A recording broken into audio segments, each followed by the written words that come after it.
Friends, మీకు ఈ video నచ్చితే లైక్ చేయండి, సబ్స్క్రైబ్ చేయండి.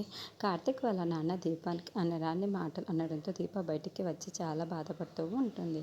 ఇంతలో కార్తీక్ దీప దగ్గరికి వచ్చి, ఎందుకు దీప ఇంత బాధపడుతున్నావు?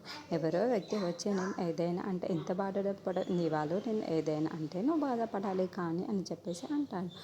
అయినా అతను అలాంటి మనిషి అని నీకు తెలుసు కదా, ఆయన ఏవో మాటలు అనేస్తే నువ్వు వాటిని బాధపడవలసిన అవసరం లేదు దీప అని చెప్పేసి ఓదారుస్తూ ఉంటాడు. ఇంతలో అక్కడున్న దీపని చూసి, అవును దీప, ఈ విషయాలన్నీ గౌతమ్కి ఎలా తెలుస్తున్నాయి?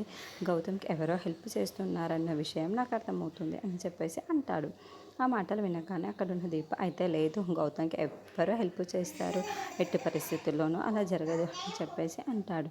ఇంతలో అక్కడున్న గౌతమ్ మాత్రం, దానికి ఎలా సాధ్యమవుతుంది? నువ్వు వాళ్ళ ఇంటికి వచ్చి ఇవన్నీ చేస్తున్నావు అన్న విషయం ఎలా తెలుస్తుంది? ఎవరో హెల్ప్ చేస్తున్నారు దీప అని చెప్పేసి అంటూ ఉంటాడు. ఇంతలో అక్కడున్న కార్తిక్, నాకు తెలిసి మా నాన్నేమో అని చెప్పేసి అంటూ ఉంటాడు.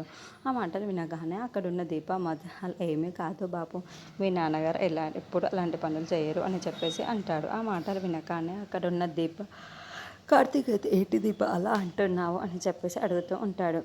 ఆయనకుంది, కోపం ఉన్నది మన మీదనే తప్ప ఈ విషయాలలో కాదు అని చెప్పేసి అంటూ ఉంటుంది. సరేలే, తర్వాత ఏంటో చూసుకుందాంలే కానీ ఇప్పుడైతే ప్రశాంతంగా వెళ్ళి భోజనం చెయ్యు అని చెప్పేసి అంటూ ఉంటాడు. ఇంతలో అక్కడున్న దీప మాత్రం సరే అని చెప్పేసి అంటూ ఉంటుంది.